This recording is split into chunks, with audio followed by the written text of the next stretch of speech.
चलिए, hello dear learners, आप सभी का एक बार फिर से अगेन वेलकम है आपके अपने प्यारे से परिवार में इंग्लिश विद पुष्पेंद्र सर में। मैं पुष्पेंद्र आप सभी का हार्टली वेलकम करता हूं और जल्दी से हम लोग स्टार्ट करने वाले हैं। आज प्रपोजिशन के प्रैक्टिस को आगे मूव ऑन करने वाले हैं और जहां तक क्वेश्चंस डिस्कस कर लिए थे उसी के आगे से फिर से स्टार्ट करते हैं। तो सेशन को ज़रूर शेयर कर दीजिएगा अपने सभी प्यारे भाई बंधुओं के साथ ताकि वो भी इसका बेनिफिट्स ले सकें और इन वीडियो को विद इन टाइम आप कंप्लीट कर लीजिए, क्योंकि बहुत ज़्यादा समय तक आपको वीडियोज़ नहीं मिलने वाली है। तो आइए फिर स्टार्ट करते हैं वन बाय वन क्वेश्चन से। तो पहले क्वेश्चन पर स्टार्ट करते हैं, फर्स्ट क्वेश्चन से करते हैं शुरुआत। तो ये कह रहा है the meeting began at about 2 PM and he had arrived quite earlier. जो मीटिंग है वो चालू ही लगभग 2 बजे और वो जो है वो पहले ही पहुंच चुका था, ये कहना चाह रहा है। तो कह रहा है the meeting began at about 2 PM and he had arrived quite earlier. आपको इन क्वेश्चंस की प्रैक्टिस करनी है। कई क्वेश्चंस ऐसे होंगे जो आपसे नहीं बनते होंगे, तो उनमें बिल्कुल परेशान नहीं होना है। आपको 2 बार प्रैक्टिस करिए, 3 बार प्रैक्टिस करिए। केवल क्वेश्चंस अगर देख भी लेंगे तो वो जब क्वेश्चन एग्जाम में आपकी आंखों के सामने आएगा तो आप उसको क्लिक कर जाएंगे। अब देखो यहाँ पर 2 प्रॉब्लम है, एक एट है एक अबाउट है। दो प्रपोजिशन एक साथ लगा रहा है, या तो आप एट से काम चलाते या तो आप अबाउट से काम चलाते। तो ये मिस्टेक है यहाँ पर कि एट अबाउट एक साथ हम यूज नहीं कर पाएंगे। या तो डियर लिखो एट 2 PM या तो लिखिए आप about 2 PM।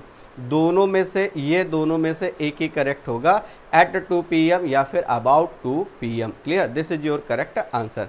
Now move to next one. अगले ये आज आपका फर्स्ट क्वेश्चन था। Now move to second one. The news of the prime minister death spread in all over the country. मैंने आपको एक छोटा सा लॉजिक सिखाया था, इफ़ यू रिमेंबर, अगर आपको पता हो तो, कि अगर वर्ब का डायरेक्ट ऑब्जेक्ट मिल रहा है तो बीच में प्रपोजिशन लगाने की हमें ज़रूरत नहीं है, कोई नेसेसिटी नहीं है कि हम प्रपोजिशन लगाएं। जस्ट लाइक दिस, जैसे आपने एक वर्ब लिखी है और वर्ब के बाद डायरेक्ट हमें इसका ऑब्जेक्ट मिल रहा है, तो there is no need of preposition between verb and object. तो ये प्रपोजिशन अननेसेसरली यूज कर देते हैं कई बार। ये प्रपोजिशन में आपने ये चीज़ बखूबी पढ़ी हुई है। तो यहाँ पर क्या कह रहा है, the news of the prime minister death. जो प्राइम मिनिस्टर के डेथ की खबर है, स्प्रेड मतलब फैल गई। और कहाँ फैल गई? All over the country, all over the country.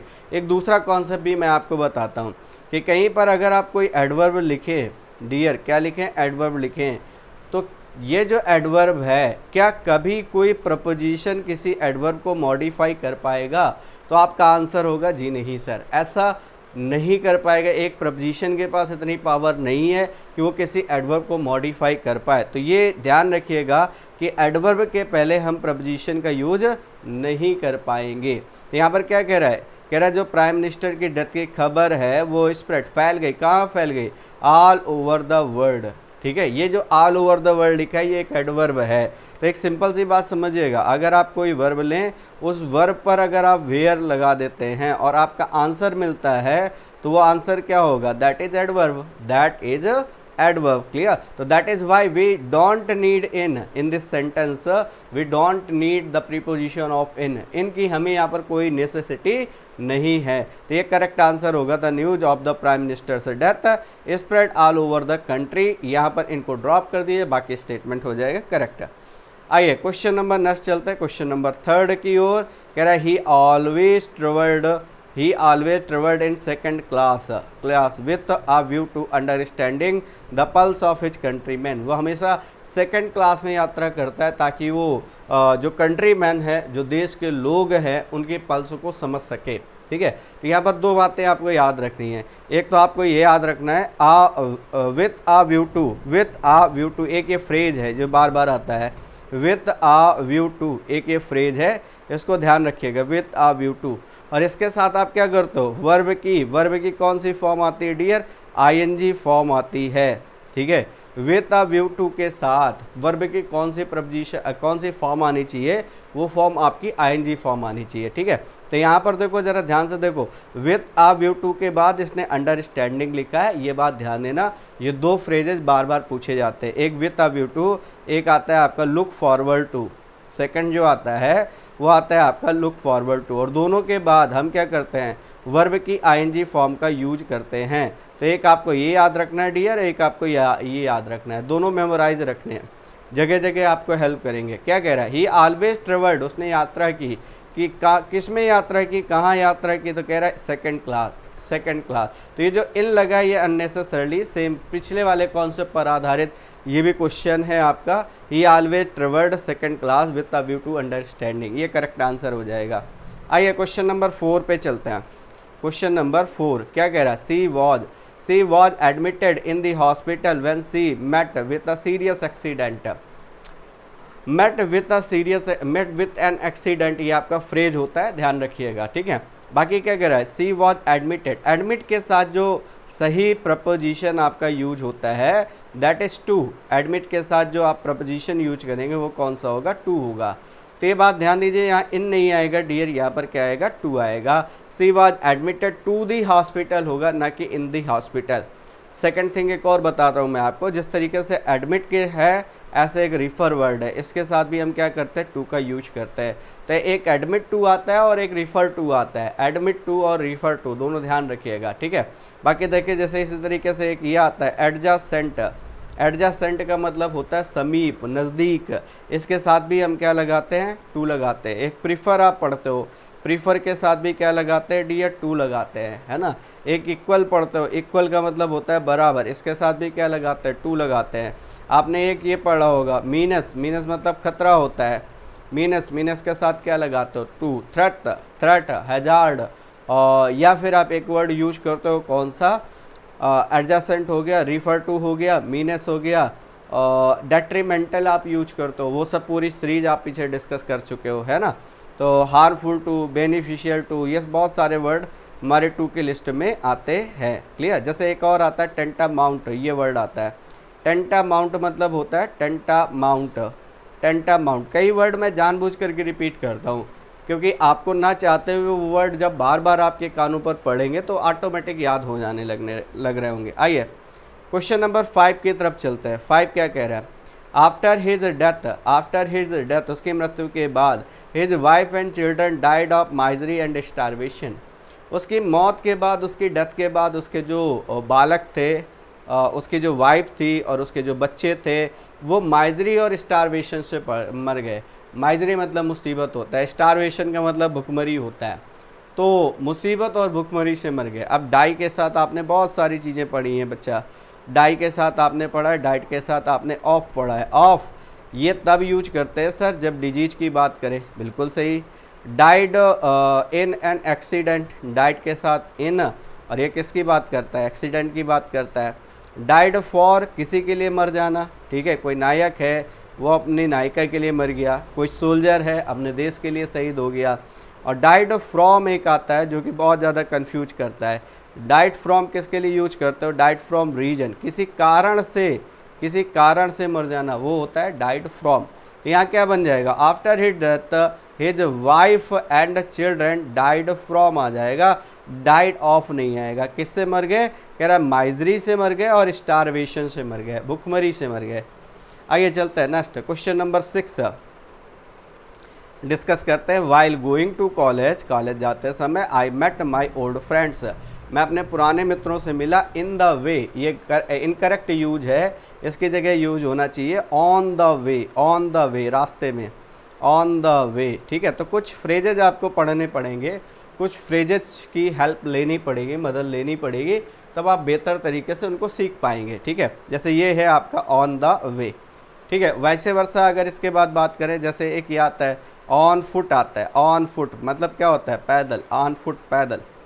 आइए नेक्स्ट चलते हैं। कह रहा है my friends interested, interested his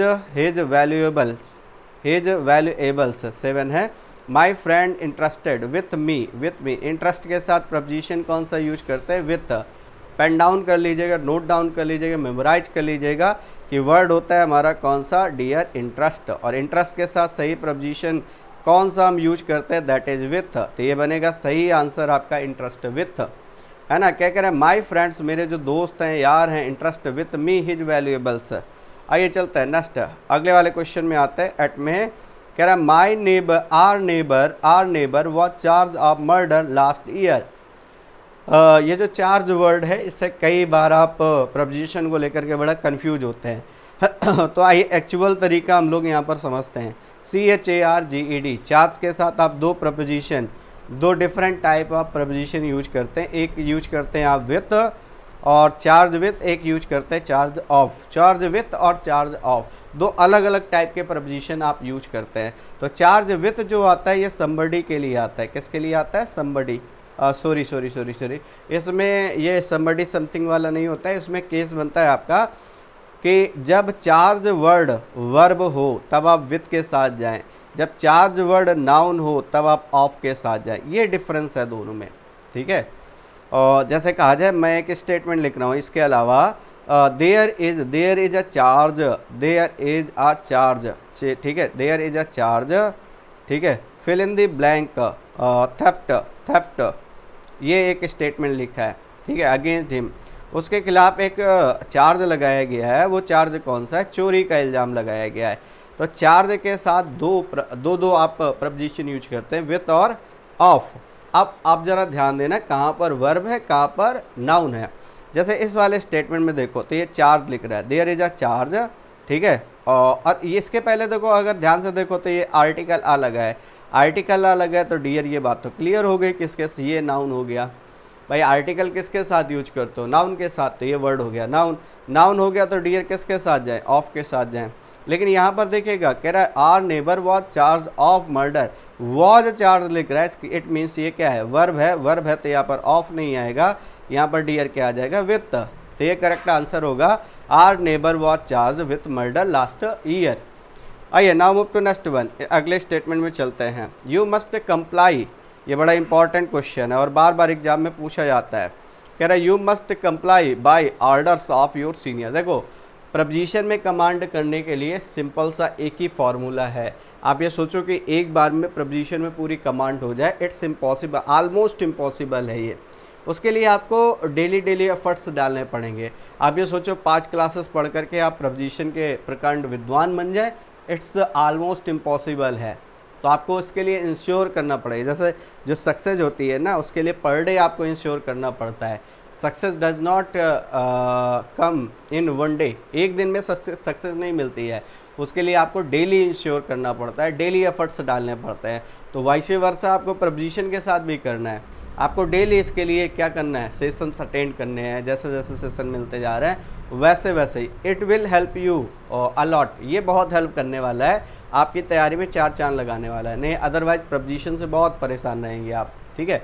और यहाँ पर केवल वो क्वेश्चन, उस टाइप के क्वेश्चन से डिस्कस कर रहा हूँ मैं जैसे एग्जाम में पूछे जाते हैं। आप किसी भी टाइप का एग्जाम दे रहे हो, टीचिंग का एग्जाम दे रहे हो, SSC का एग्जाम दे रहे हो, डिफेंस का एग्जाम दे रहे हो, हर एक में इस तरीके के क्वेश्चंस पूछे जाते हैं। तो उसके लिए आप रेडी रहिए। यू मस्ट कंप्लाई, कंप्लाई एक वर्ड है, देखिए कंप्लाई एक वर्ड है, COMPLY।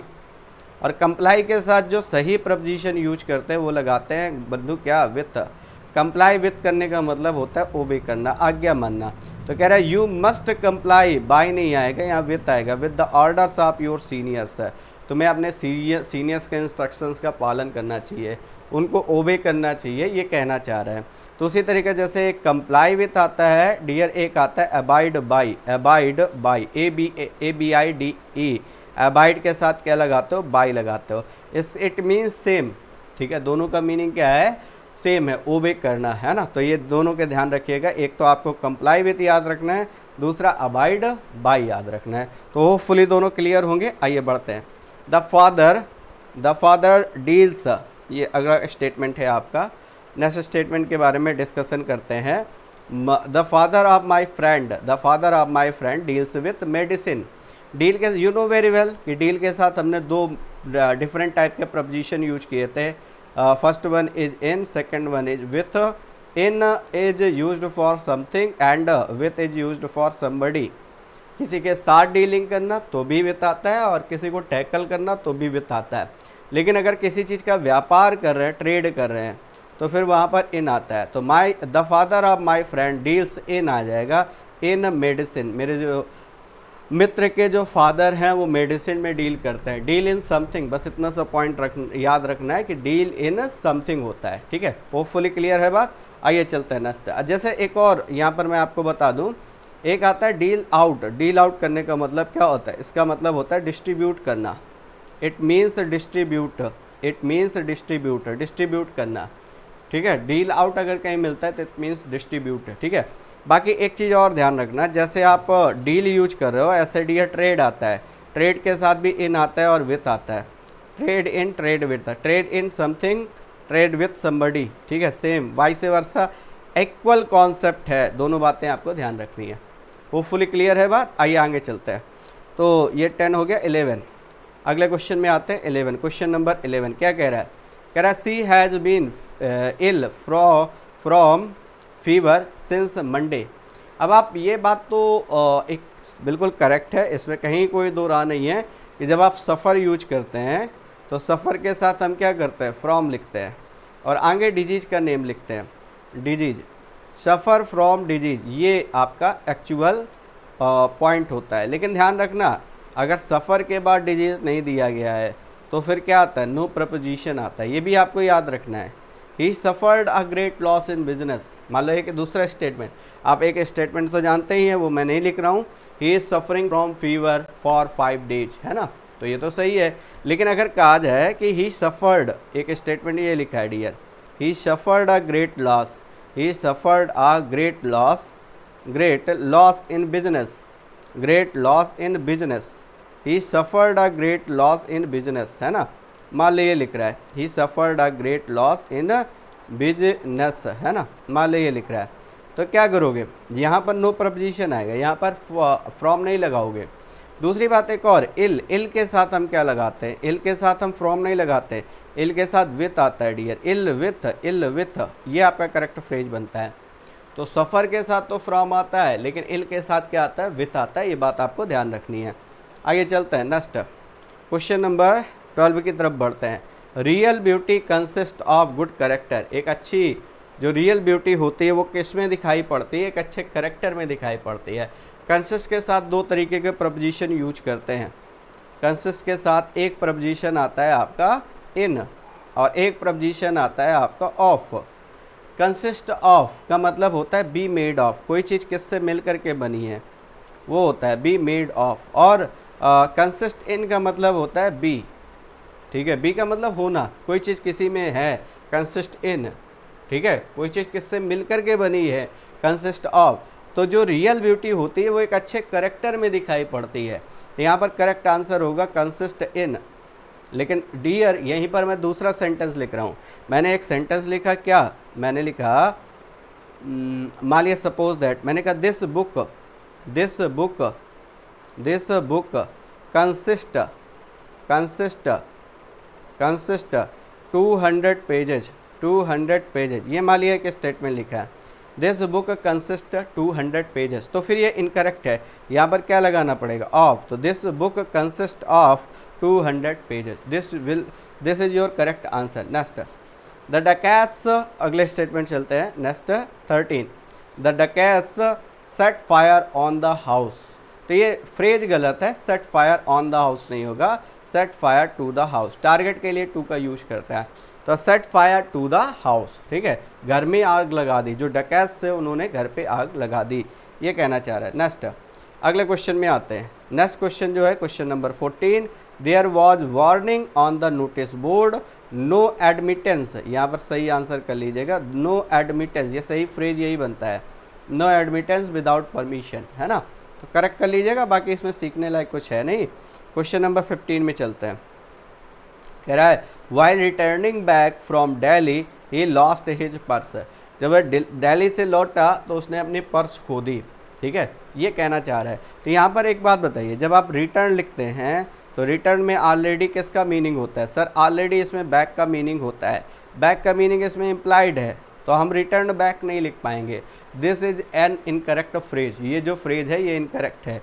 और एक अच्छी बात बताता हूँ मैं आपको, ज़रूरी नहीं कि सिर्फ रिटर्न दे, इसके अलावा जाने कितने वर्ड बनते हैं आपसे जो आरी से बनते हैं। तो मैं आपको शॉर्टकट तरीका बता रहा हूँ कि ऐसे वर्ड या फ्रेज जो आरी से बनते हैं के साथ ना तो आप कभी बैक लगाएं और ना ही कभी आपको क्या लगाना है, अगेन लगाना है। बोथ आर इनकरेक्ट, दोनों के दोनों इनकरेक्ट हैं। तो while returning back, back word incorrect हो गया। While returning from Delhi he lost his purse, ये आपका सेंटेंस जो है ये बिल्कुल करेक्ट है। Now up to another one. 15 के बाद 16 में चलते हैं। Question number 16। He was overwhelmed by grief on the demise of his father. Demise एक वर्ड होता है, इट मीन्स होता है डेथ, इट मीन्स डेथ, है ना। तो कह रहा है ही वॉज ओवरवेल्म्ड बाई ग्रीफ, है ना। ओवरवेल्म का मतलब होता है डूब जाना, है ना। क्या कह रहा है, देखिए एक वर्ड है आपका कौन सा, ओवरवेल्म्ड, ओवरवेल्म्ड, और इसके साथ क्या लगाते हैं, विथ लगाते हैं, विथ ग्रीफ, विथ ग्रीफ, दुख से सराबोर हो गया, मतलब पूरी तरीके से दुख में डूब गया। जो उसके पिता, वो अपने पिता की डेथ के कारण पूरी तरीके से दुख में डूब गया, ये कहना चाह रहा है। तो यहाँ पर करेक्ट आंसर होगा ओवरवेल्म्ड विथ ग्रीफ। एक और वर्ड है जिसको आपको याद रखना चाहिए, वो आता है आपका कौन सा, प्लंज्ड इनटू। प्लंज्ड के साथ क्या लगाते हैं डियर, इनटू लगाते हैं। तो प्लंज्ड के साथ इनटू लगाते हो, ओवरवेल्म्ड के साथ क्या लगाते हो, विथ लगाते हो। तो ओवरवेल्म्ड विथ ग्रीफ और प्लंज्ड के साथ क्या लगता है, इनटू लगता है। दोनों याद रखिएगा। क्वेश्चन नंबर नेक्स्ट की तरफ बढ़ते हैं। 17। She is very arrogant. Question number 17। She is very arrogant because she comes from a rich family. मैंने कहा कोई व्यक्ति किस खानदान से ताल्लुक़ रखता है, उसके लिए ये क्या लगाते हो, कम ऑफ। ये बात ध्यान रखिए, कम फ्रॉम नहीं, come of, come of, come of और rich family. She comes of a rich family, ना ही यहाँ पर बनेगा she comes from a rich family. 17 के बाद 18 में चलते हैं। 18 क्वेश्चन नंबर 18 के बारे में डिस्कस करते हैं। He has not come to meet me, वह मुझसे मिलने नहीं आया। Although he has came back before a week, ये गलत फ्रेज है, ये आ जाएगा अ वीक एगो, अ वीक एगो। पास्ट की बात कर रहे हैं ना, तो पास्ट वाले में आपको एगो से यहाँ पर इस तरीके का फ्रेज लिखना पड़ेगा, before a week. Before a week का मतलब पास्ट ऑफ पास्ट बन जाएगा, जबकि यहाँ पर हमें क्या चाहिए, यहाँ पर प्रेजेंट का पास्ट चाहिए। तो ये जो एगो है ये प्रेजेंट से पास्ट को डिफाइन करेगा। तो ये दो अलग अलग टर्म होते हैं, एक बिफोर और एगो, इनको ध्यान से यूज किया करो। 18 के बाद 19 में आते हैं। क्वेश्चन नंबर 19 ध्यान से देखिए। आई सा हिम, मैंने उसे देखा, climbing on the tree to pluck mangoes, मैंने उसको पेड़ पर चढ़ करके मैंगो तोड़ते हुए देखा, है ना। तो यहाँ पर क्या कहना चाह रहा है कि देखिए I saw him climbing on the tree नहीं होगा, यहाँ पर होगा up the tree, up the tree, up the tree. तो देखो ये क्लाइंब के साथ दो आपके टर्म बनते हैं, एक बनता है क्लाइंब अप और एक आता है क्लाइंब डाउन, ठीक है। तो किसी माध्यम से आप किसी चीज़ में ऊपर जा रहे हैं, नीचे आ रहे हैं, क्लाइंब अप क्लाइंब डाउन, है ना। जैसे मान लो कोई लिफ्ट है, लिफ्ट से आप ऊपर जा रहे हो, नीचे आ रहे हो, तो क्या आ जाएगा, लिफ्ट अप लिफ्ट डाउन। तो ये बात ध्यान रखिएगा। तो यहाँ पर करेक्ट आंसर क्या होगा, ही I saw him climbing up the tree to pluck mangoes, है ना, क्योंकि उसको भी पता है पेड़ पर चढ़ करके उसने मैंगो तोड़े बड़े चोरी के साथ, है ना। कहते हैं एक फल वो होता है जिसको आप बड़ी मशक्क़त के साथ, बड़ी मुश्किल से, बड़ी जद्दोजहद के साथ आप पाते हैं। एक फल वो होता है जो सीधे सीधे आप मार्केट से खरीद लाते हैं। दोनों के टेस्ट में बहुत अंतर होता है। जिसको आपने बड़े मशक्क़त के साथ, ठीक है, बड़ी मुश्किल से, बड़ी यातनाओं के साथ पाया है, उसका टेस्ट बिल्कुल अलग ही होगा, डिफरेंट होगा, बड़ा ही स्वादिष्ट लगने वाला है, डिलीशियस लगने वाला है। जो चीज़ आप मार्केट से ख़रीद के डायरेक्ट ले आ रहे हैं उसमें वो टेस्ट नहीं होगा। Vice versa I want to say कि जिस सक्सेस के लिए, जिस सफलता के लिए आप एफर्ट्स डालते हैं, बहुत सारी यातनाएं फेस करते हैं, उसका जो फ्रूट है, उसका जो फल है, वो आपको बड़ा मीठा लगने वाला है। इसीलिए कहते हैं ना कि आप संघर्ष करते रहिए, वो जो सक्सेस मिलेगी ना उसकी वैल्यू आपको पता होगी। आइए आगे चलते हैं, क्वेश्चन नंबर 20 की तरफ आते हैं। देखिए ये बड़ा प्यारा क्वेश्चन है, इसके बारे में बात करें डियर तो कई बार इस तरीके के क्वेश्चन देखने को मिलेंगे आपको। Everybody knows what for Kanpur is famous, तो कई बार प्रपोजिशन की पोजीशन गलत कर देते हैं। तो हर एक व्यक्ति जानता है कि कानपुर किस लिए फेमस है, तो ये जो फॉर लगा है ये गलत है, यहाँ पर आना चाहिए फेमस फॉर, यहाँ से हट करके यहाँ आना चाहिए। तो everybody knows what Kanpur is famous for, Kanpur किस चीज़ के लिए फेमस है। तो कई बार हम जो प्रपोजिशन की पोजीशन है ना वो गलत कर देते हैं, उसकी वजह से क्वेश्चन बन जाता है।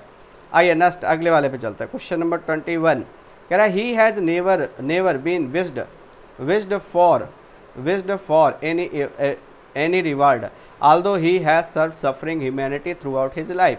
तो विश के साथ फॉर आ जाएगा। जैसे एक आता है लॉन्गिंग, लॉन्गिंग, लॉन्गिंग के साथ क्या लगाते हो? फॉर। जैसे आप लिखते हो डिजायर, डिजायर के साथ क्या लगाते हो? फॉर। जैसे एम्बिशन, एम्बिशन मतलब भी क्या होता है? अभिलाषा। एम्बिशन का मतलब क्या होता है? अभिलाषा के साथ क्या लगाते हो? फॉर। तो लॉन्गिंग है, डिजायर है, एम्बिशन है, के साथ क्या लगाते हैं आप? फॉर। तो ये सारे वर्ड आपके क्लियर होने चाहिए। आइए नेक्स्ट चलते हैं। 22, क्वेश्चन नंबर 22। 22 क्या कह रहा है? Do you know, do you know क्या तुम जानते हो? He will be operated tomorrow in Delhi hospital. He will be operated, operated, he will be operated in a Delhi hospital. ठीक है, सही है sentence, there is no problem. आइए नेक्स्ट अगले वाले में चलते हैं। 23, 6 टीम्स, अगला क्वेश्चन है आपका। 6 teams are competing, competing for the silver world cup. यहाँ पर प्रपोजिशन की नीड है, जो कि यहाँ पर प्रपोजिशन है नहीं, तो compete विथ कह सकते हो, compete विथ somebody, किसी से कंपटीशन कर रहे हो, किसी चीज़ के लिए कंपटीशन कर रहे हो, तो compete फॉर समथिंग। आइए चलते हैं नेक्स्ट क्वेश्चन नंबर, नेक्स्ट में चलते हैं 24। कह रहा है they were talking something but I don't know what they were talking, है ना। तो कह रहा है दे वर टॉकिंग, वो बात कर रहे थे, बट आई डोंट नो, लेकिन मैं नहीं जानता, what they were talking about, वो किस बारे में बात कर रहे थे। तो कई बार ये जो प्रपोजिशन कई बार ब्लैंक छोड़ देता है, लास्ट में लिखता नहीं है ना। I don't know where he lives, है ना। अब ये इसमें इस तरीके के स्टेटमेंट में बाद में इन लगाना पड़ेगा। ये कैसे बनेंगे सर? ये बनेंगे प्रैक्टिस से। तो इसके लिए आपको नीड रहेगी प्रैक्टिस की। तो इसके लिए आपको क्या करना पड़ेगा? सेंटेंस को बार बार समझना पड़ेगा, करना पड़ेगा, वहाँ से ये चीज़ क्लियर होगी। आइए चलते हैं नेक्स्ट। अच्छा, ये तो बिल्कुल आसान सा है। Question number 25, she prays God every day for safe return of her son. वह हर एक दिन क्या करती है? प्रार्थना करती है। She prayed to God, pray to God होता है ना, ध्यान रखिएगा, pray to God, pray to God. ध्यान रहे, साथ ही एक वर्ड और आता है प्रे, PREY। एक प्रे होता है प्रार्थना करना, एक PREY होता है। प्रे करने का मतलब स्वीकार करना होता है। तो प्रे टू गॉड होता है और प्रे ऑफ बर्ड्स होता है, ये बात ध्यान रखिएगा। प्रे ऑफ बर्ड्स या फिर एनिमल्स, जो भी लिख रहे हो। आइए नेक्स्ट अगले क्वेश्चन में चलते हैं। कह रहा है in a short time the new staff will substituted with those who are on long leave। आइए नेक्स्ट चलते हैं। 28 क्या कह रहा है? You should not leave now because this road is not to travel by. चलने लायक नहीं है रोड, ट्रेवल बाई। ऐसे कई बार प्रपोजिशन बाद में छोड़ देगा, ब्लैंक कर देगा, तो वो आपको फिल करना होगा। आइए चलते हैं next. My father has promise to provide me a scooter next year. ये तो मैंने आपको कराया था। प्रोवाइड के साथ आप क्या करते हो? प्रोवाइड समबडी विथ समथिंग, ये आपका करेक्ट फ्रेज बनता है। तो provide me with a scooter, clear. तो ये था आपका next question number 29। Last question की तरफ चलते हैं। क्वेश्चन क्या है हमारा? ही ऑलवेज डिफर्स। डिफर के बारे में मैंने आपको बताया था कि डिफर के साथ सर दो अलग अलग टाइप के प्रपोजिशन हम यूज करते हैं। कौन कौन से? एक आता है डिफर विथ, एक आता है डिफर फ्रॉम। एक आता है डिफर विथ और एक आता है डिफर फ्रॉम। डिफर विथ होता है समबडी, मतलब डिसएग्री करना, ये कह सकते हो। डिफर विथ डिसएग्री मतलब असहमत होना। डिफर फ्रॉम डिफरेंट होता है, अलग होना। तो यहाँ पर किसका मीनिंग है? कह रहा है I always differs from his friends in views on life. Life के व्यूज पर वो हमेशा अपने मित्रों से हमेशा डिसएग्री करता है। डिसएग्री है तो डियर यहाँ पर फ्रॉम नहीं आएगा, यहाँ पर करेक्ट आंसर होगा आपका कौन सा? विथ। होपफुली याद रहेगा, ये बात याद रहेगी। चलिए और देख लेते हैं कितने क्वेश्चन बाकी हैं। अभी कई क्वेश्चंस बाकी हैं, तो नेक्स्ट टर्न पर अब इसको स्टार्ट करेंगे हम लोग, ठीक है। तो एक काम करना है आपको, सेशन को देखना है, बेनिफिट उठाना है और विद इन अ वीक आप इसको कंप्लीट कर लीजिए। अदरवाइज फिर आपको वीडियोज़ नहीं मिलने वाले, तो फिर आप परेशान होंगे। दूसरी बात एक और कि आप शेयर करिए, चूँकि मुझे भी मोटिवेशन तभी मिलेगा जब आप लोगों तक पहुंचाएंगे, तो मैं आपके लिए आगे लगातार कंटिन्यू रख सकूँ सीरीजली, ठीक है। टेलीग्राम चैनल ज़रूर ज्वाइन कर लेना है, आपको PDF वहीं मिलने वाली है। इंग्लिश विथ पुष्पेंद्र सर, इस नाम से आपका टेलीग्राम चैनल है, ठीक है। ओके डियर, आपका कोई डाउट होता है प्रैक्टिस करते समय लैंग्वेज से रिलेटेड, तो आप उसको भी व्हाट्सएप कर सकते हैं, ठीक है। इस नंबर पर व्हाट्सएप कर सकते हैं, तो आपको उससे रिगार्डिंग डाउट क्लियर कर दिया जाएगा। चलिए तो बाकी मिलते हैं नेक्स्ट सेशन में। Thanks for attending this valuable session. Thank you guys, जय हिंद।